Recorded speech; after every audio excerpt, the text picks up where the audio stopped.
The story unfolds in a predominantly white neighborhood, where James had hoped to provide his children with a safe environment and good education, despite the racial challenges they might face.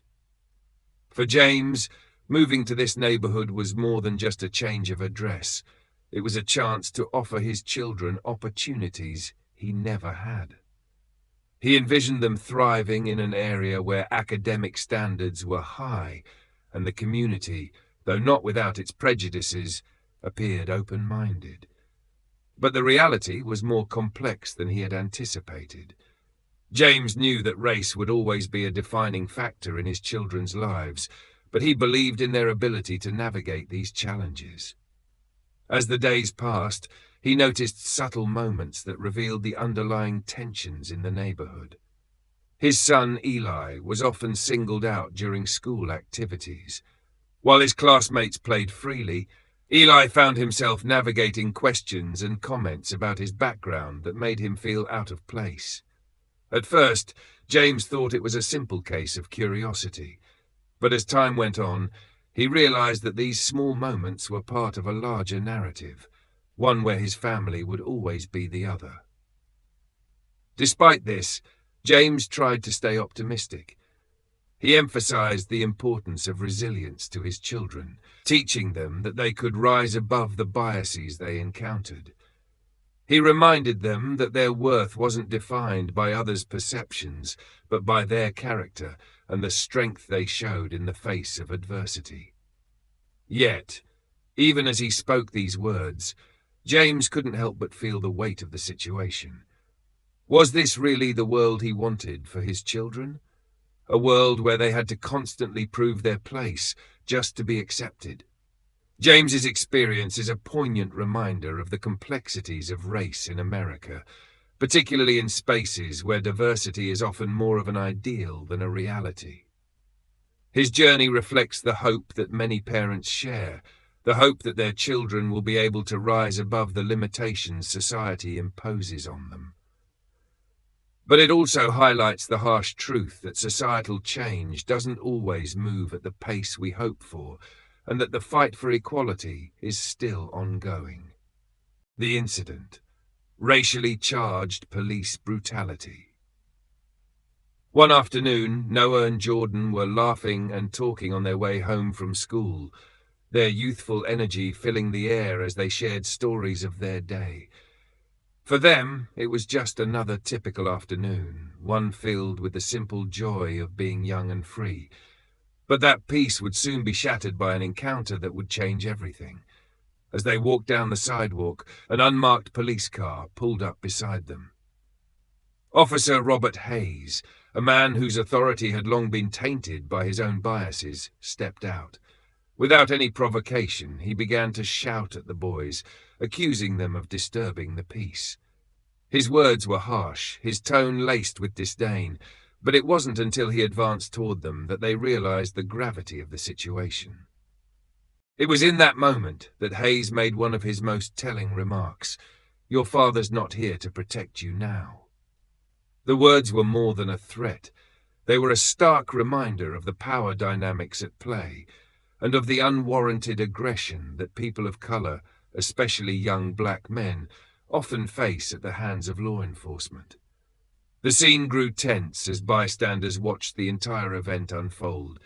Yet, not a single person stepped forward to intervene. The crowd, though aware of the injustice happening before them, chose to remain silent. It was as if they had resigned themselves to the belief that this was simply the way things were. This lack of action, the absence of solidarity, was a reflection of the deep-rooted apathy that often surrounds instances of racial violence. It wasn't just the officers' actions that were complicit. It was the quiet acceptance of those who could have spoken out but chose not to. Hayes's words and actions were soaked in racial prejudice. He didn't see two young boys on their way home from school. He saw two troublemakers who didn't belong in his world. The racial insults he hurled at them only further confirmed his belief that black children, especially those who didn't fit the mold of subservience, were a threat to society. To him, their lives didn't matter. they were expendable. His uniform made him untouchable, and he used it as a shield to justify his cruelty. As the boys struggled beneath his force, their minds raced with confusion and fear. How could something as innocent as walking home from school lead to this? Why had a simple interaction turned into a violent confrontation? The emotional toll of the incident would linger with them long after it was over. For Noah and Jordan, this wasn't just about physical pain. It was about the realization that the world they lived in saw them not as children, but as problems to be dealt with. The silence of the bystanders was deafening. In the face of such injustice, the lack of intervention from the crowd revealed a painful truth. When it comes to issues of race, many choose to look the other way. This moment was not just about one officer's brutality. It was about a system that allowed such behavior to go unchecked. The people who stood by, watching but not acting, were complicit in the perpetuation of a cycle that continues to harm marginalized communities. The aftermath of the incident left a deep scar on Noah and Jordan, but it also ignited a fire in their father, James. He knew this wasn't just an isolated event, it was part of a larger pattern, a system that treated his children as less than human. He vowed to fight not just for his own children, but for all those who had been subjected to the same injustices. This incident forces us to reflect on a painful reality. How often do we stand by in the face of injustice? How often do we choose silence over action? The story of Noah and Jordan raises important questions about our role in combating racial prejudice and police brutality. What would have happened if just one bystander had stepped forward to speak out? And what can we do as individuals and as a society to ensure that such incidents become less common in the future? These are the questions that demand our attention, because the fight against injustice is not just a fight for the oppressed, it's a fight for all of us. The fallout. James takes action. Unbeknownst to Officer Hayes, James Carter was not just an ordinary father. He wasn't the type of man who would let an injustice go unchallenged, especially when it involved his children. James, as it turned out, was a high-ranking FBI official with years of experience navigating the complexities of law enforcement. His career had been built on upholding justice, even when the odds seemed stacked against him. This wasn't just about his children, it was personal. Upon learning of the assault on his sons, James's protective instincts as a father were ignited, but his professional knowledge and resources pushed him into action in a way that most parents would never have the means to. He immediately set out to initiate a thorough investigation, leveraging his extensive FBI connections. The moment he made that call, it was clear. He was no longer just dealing with a simple case of police misconduct. He was about to bring down a system that had been protecting one of its own for far too long. James's investigation revealed a horrifying pattern of abuse. Officer Robert Hayes wasn't just a rogue officer having a bad day. He was a repeat offender with a history of misconduct stretching back years. Racial profiling, excessive use of force, and countless complaints had been filed against him over time. But these complaints had all been quietly swept under the rug by the very institutions meant to hold officers accountable. The system had closed ranks to protect Hayes, allowing his behavior to fester and escalate without consequence. James's discovery was both enraging and heartbreaking. It wasn't just about his sons anymore. It was about a broken system that allowed officers like Hayes to continue their violent behavior unchecked, to ruin lives with impunity. It became evident that Hayes wasn't just a bad apple. He was a symptom of a much deeper problem, one rooted in systemic racism, corruption, and a lack of accountability in law enforcement. The reality of what James uncovered made him question the very institution he had dedicated his life to. How could the system that he had spent years upholding, the same one he trusted to keep people safe, be complicit in such injustice? The more he dug, the more he realized just how ingrained these issues were and how many other families had been harmed by officers like Hayes. It wasn't just his children at risk, it was an entire community. But James wasn't the kind of man who would back down in the face of adversity. Armed with his findings, he began to take the steps necessary to expose Hayes's history and demand accountability.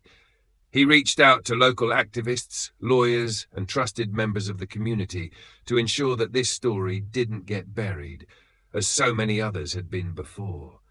He knew the fight ahead would be long and difficult, but his resolve was unshakable. For James, this was no longer just about seeking justice for his sons. It was about taking a stand for every person who had been mistreated by a corrupt system. The fallout of James's investigation wasn't just felt by Officer Hayes. It sent shockwaves through the community, igniting protests, calls for reform, and a renewed focus on police accountability.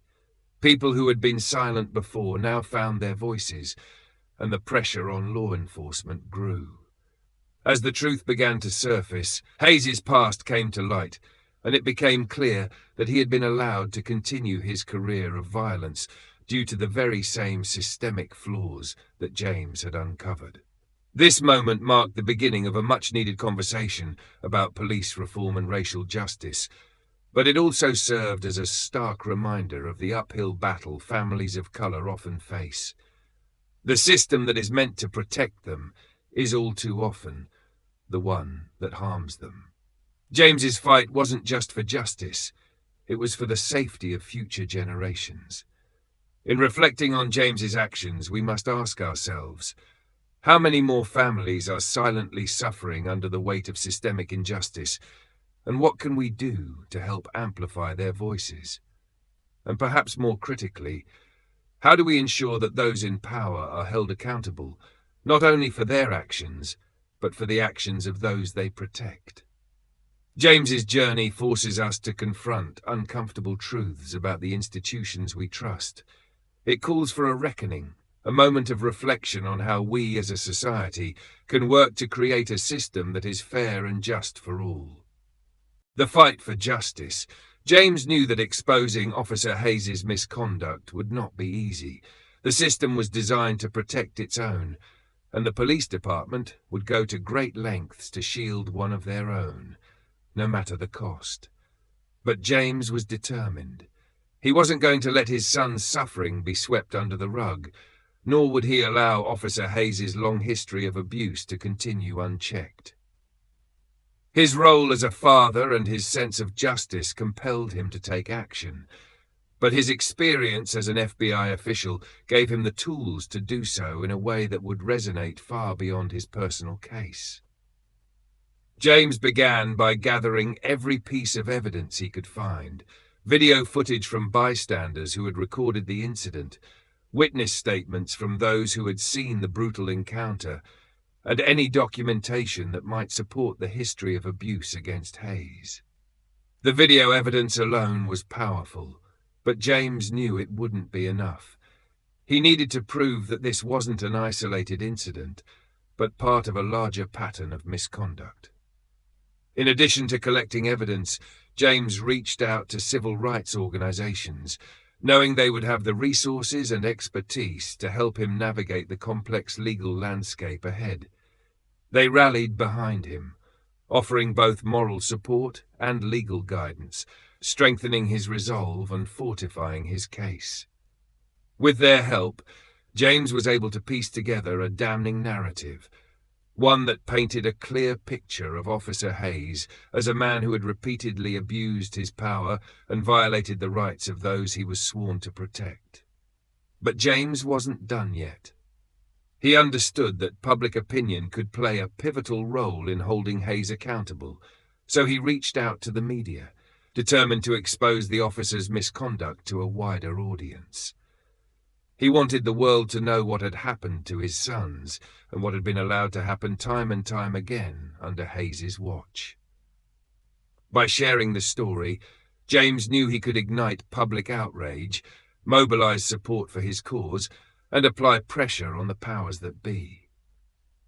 Despite James's efforts, the police department was not going to let one of their own go without a fight. They mounted a vigorous defense, attempting to discredit the evidence, discredit the witnesses, and discredit James himself. They argued that Hayes had acted in good faith and that the boys had been disruptive, as if that somehow justified the excessive force used. But James wasn't intimidated. Every time they tried to bury the truth, he dug deeper. Every time they threw up an obstacle, he found a way to work around it. He built a case that was airtight, a case that couldn't be ignored. A major legal battle soon ensued. James found himself going toe-to-toe with the police department's legal team, a group of skilled lawyers whose job it was to protect the interests of law enforcement, no matter the cost. But James wasn't fighting just for his own children anymore. He was fighting for every person who had ever been a victim of police brutality, every family who had been let down by a system that was supposed to protect them. The courtrooms were tense and the stakes were high. With every piece of evidence James presented, it became more difficult for the police department to deny the truth. The witnesses who came forward, some of whom had been too afraid to speak up before, found their voices, and their testimonies added weight to James's case. But even as the tide began to turn in his favor, the pressure mounted. The fight was far from over, and the forces aligned against him were powerful. As James sat in the courtroom, watching the legal battle unfold, he couldn't help but think about the long road ahead. He knew that winning this fight wouldn't be easy, and even if he succeeded, it wouldn't be enough to undo the harm that had been done to his sons and to the countless others who had suffered at the hands of officers like Hayes. But that didn't matter. For James, this was about more than winning a case. It was about sending a message. It was about showing that, even in the face of overwhelming odds, justice could prevail. The fight for justice was never going to be simple or straightforward, but it was necessary. James had already lost so much, and yet he was determined not to let his children's pain be forgotten, or worse, ignored.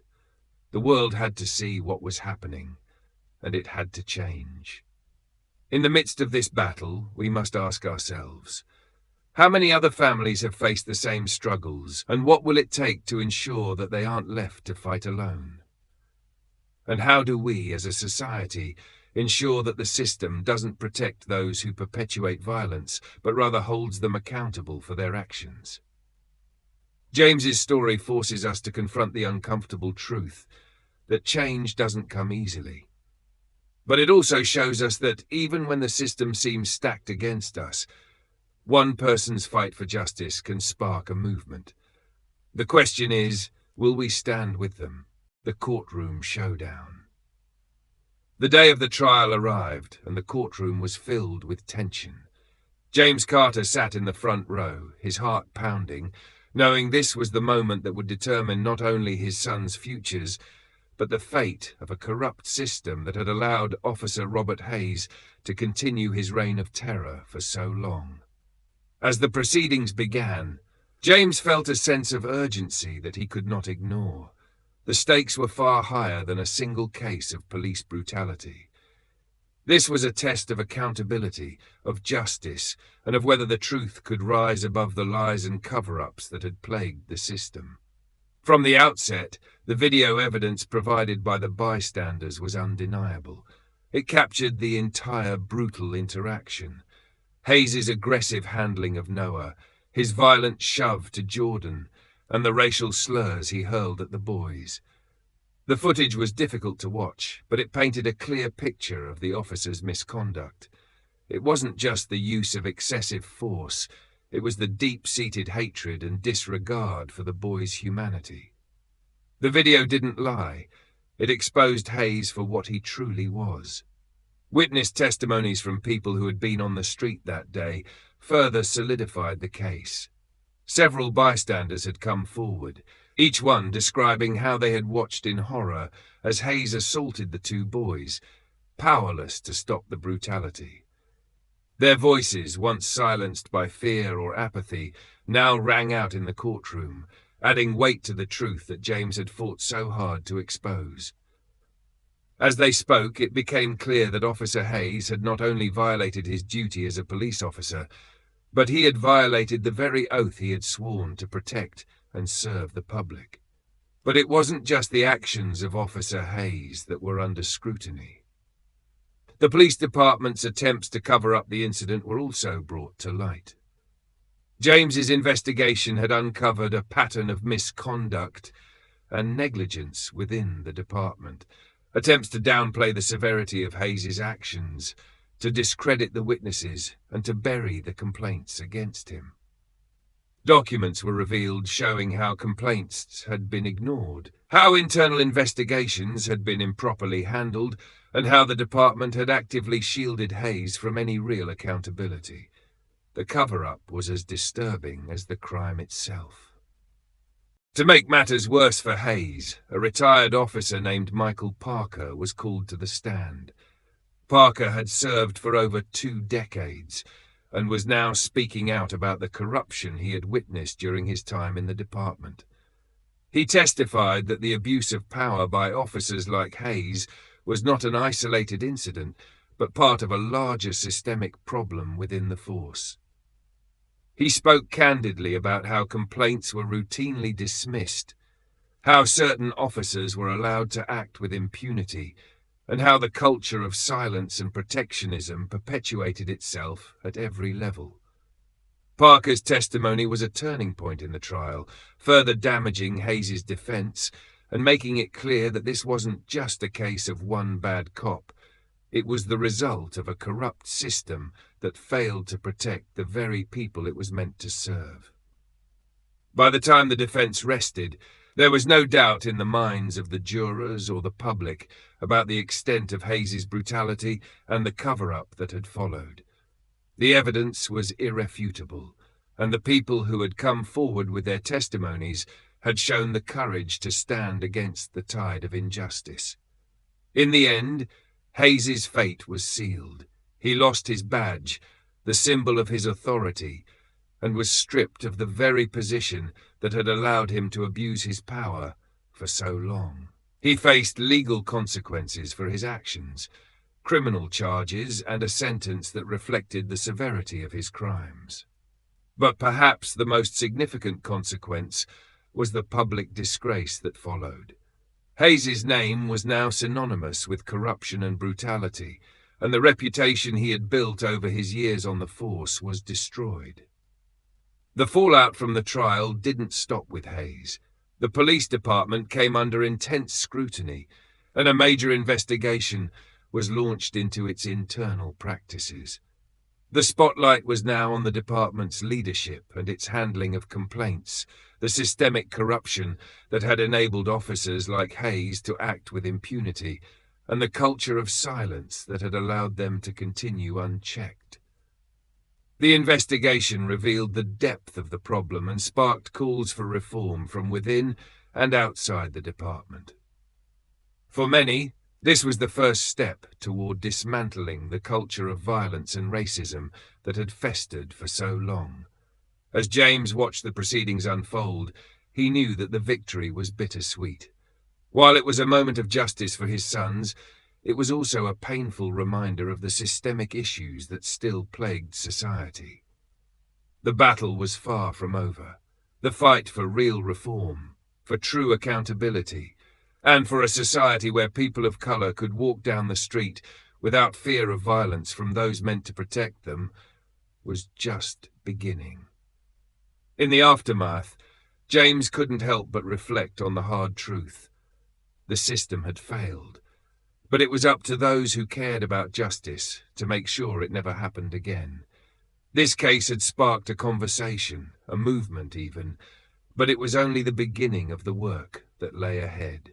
The courtroom showdown had exposed the truth, but it was what happened next that would determine whether lasting change could truly be achieved. As we reflect on James's fight, we must ask ourselves, how do we create a world where justice is not the exception, but the rule? And how do we ensure that those in positions of power are held accountable, not only when they are caught, but before they can cause harm? These are the questions we must continue to ask if we are to build a system that truly serves all its people. Beyond the trial, pushing for systemic reform. The courtroom victory was a momentous step, but it was only one battle in a much larger war. A war against a system that had long failed to protect marginalized communities and had allowed officers like Robert Hayes to perpetuate their abuse unchecked. While James Carter's personal victory brought justice for his sons, he knew that the fight was far from over.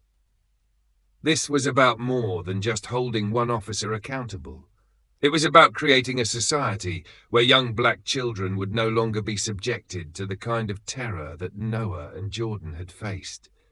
As the dust began to settle from the trial, the ripple effects of James's relentless pursuit of justice began to unfold. The chief of police, Daniels, had initially tried to distance himself from the controversy. In the face of overwhelming evidence and public outrage, however, it became clear that he could not escape responsibility. Daniels, who had overseen the department during the time of Hayes's misconduct, had failed to act, choosing to turn a blind eye to the repeated complaints and the culture of corruption that had thrived under his watch. His refusal to take action had allowed the systemic issues within the force to continue unchecked, and the public began to hold him accountable for his inaction. Faced with mounting pressure from both the community and his own department, Daniels ultimately resigned. His departure, however, was not a victory in itself. It was a reminder that the problem was much larger than any one individual. The resignation of Daniels was the beginning of a broader conversation about leadership, accountability, and the ways in which police departments at every level had enabled the perpetuation of racial bias and police brutality. For James, the resignation of Daniels was not a cause for celebration, but rather a sign that the work had only just begun. He had learned that it wasn't enough to win a case. It was necessary to push for systemic change, to ensure that the root causes of injustice were addressed before they could harm more families. With his newfound platform, James began to channel his energy into the fight for police reform. He worked tirelessly, reaching out to lawmakers, civil rights organizations, and grassroots activists to push for stronger oversight and accountability measures within police departments. His vision for reform went beyond just improving the internal affairs departments or implementing body cameras. It was about creating an environment where officers could be held accountable before they crossed the line into abuse. He called for the establishment of independent review boards, greater transparency in investigations of police misconduct, and more comprehensive training for officers in de-escalation and cultural sensitivity. James's campaign for reform grew in scope, and soon it became clear that his fight was no longer just about his own family. It was about ensuring that no other black child would have to endure what Noah and Jordan had gone through, and that no other family would have to face the trauma of watching their children suffer at the hands of those meant to protect them. As James spoke out, he received an outpouring of support from communities across the country who had experienced similar pain and injustice. His story became a beacon of hope for those who had long felt voiceless in the face of systemic oppression. The call for change was no longer a singular one.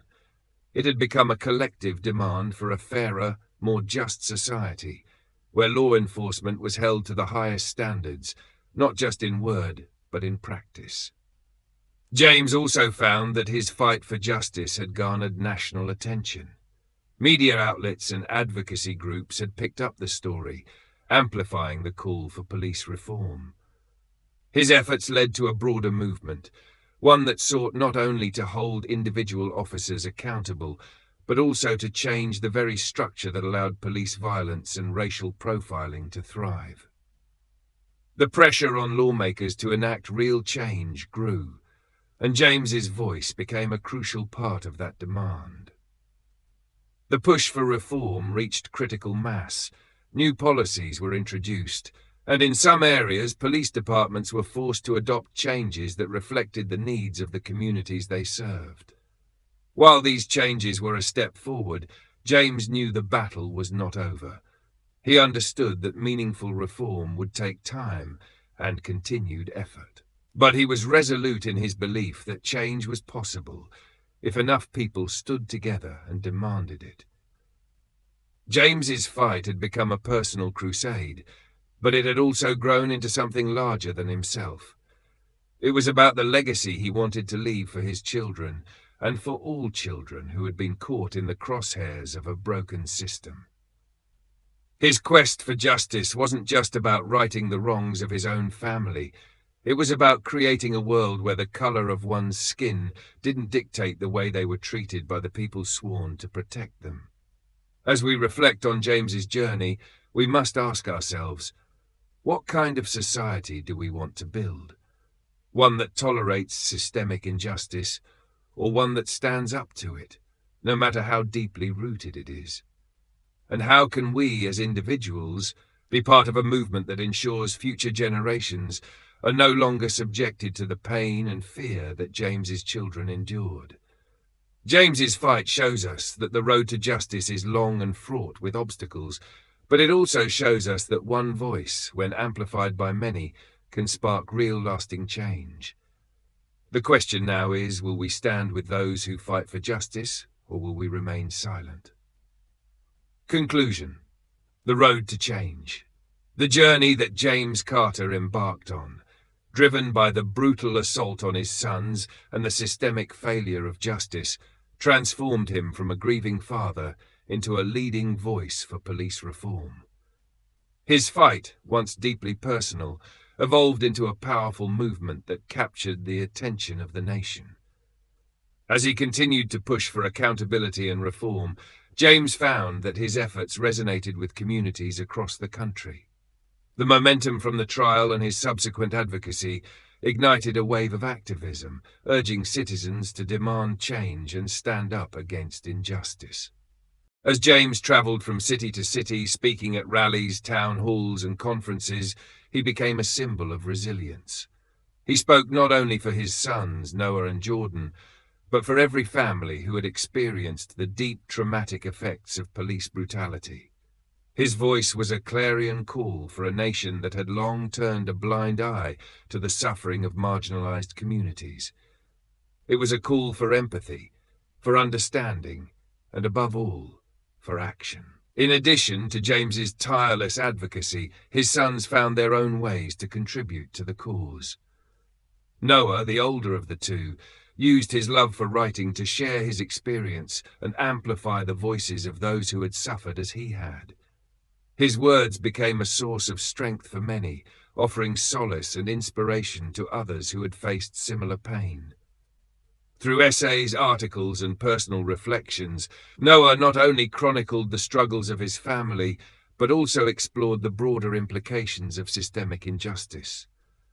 His writing became an important part of the national conversation, challenging people to confront the harsh realities of racism and inequality. Jordan, on the other hand, channeled his frustration and anger into activism.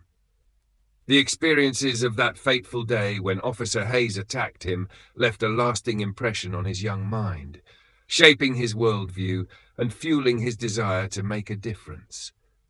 Jordan attended protests, organized rallies, and spoke at events, using his voice to demand a change.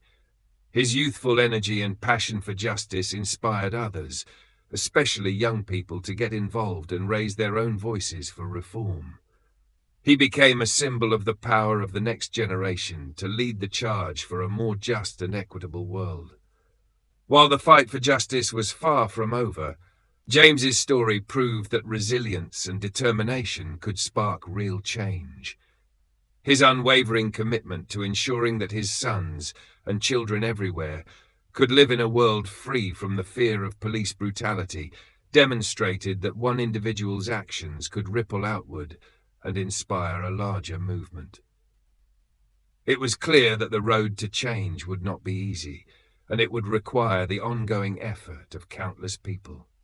But James had shown that it was possible to create meaningful, lasting reform, even in the face of overwhelming adversity.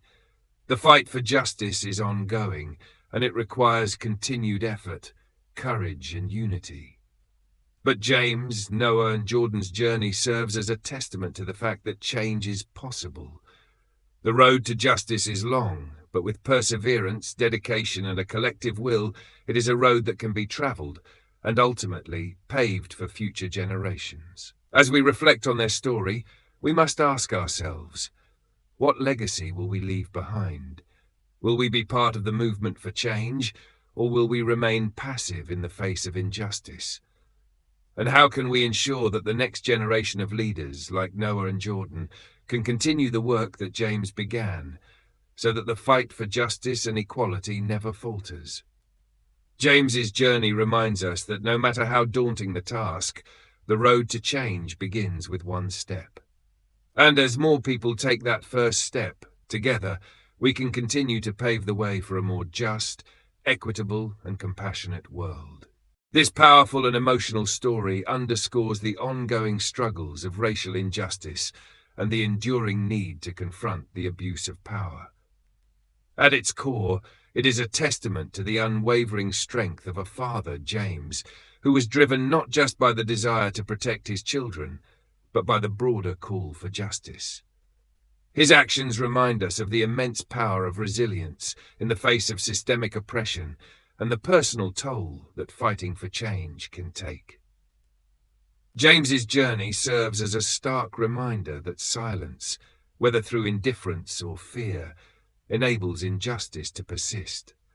By standing up, by refusing to remain silent in the face of wrongdoing, he set into motion a movement that not only brought justice to his family, but also created a ripple effect that touched the lives of countless others. His story illustrates the transformative power of action, showing that even the most difficult battles can lead to lasting change when individuals find the courage to speak out.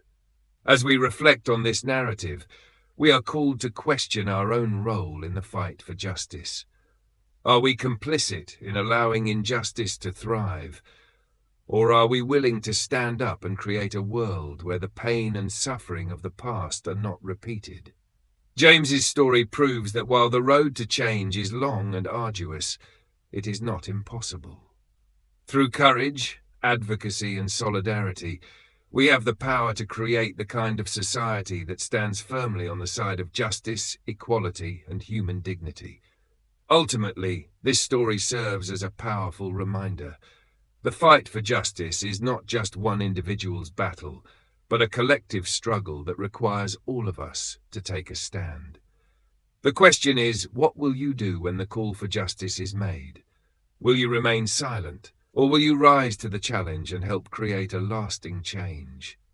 The answer is in our hands. Together, we can ensure that justice, equality, and human dignity are not just ideals, but the reality for generations to come.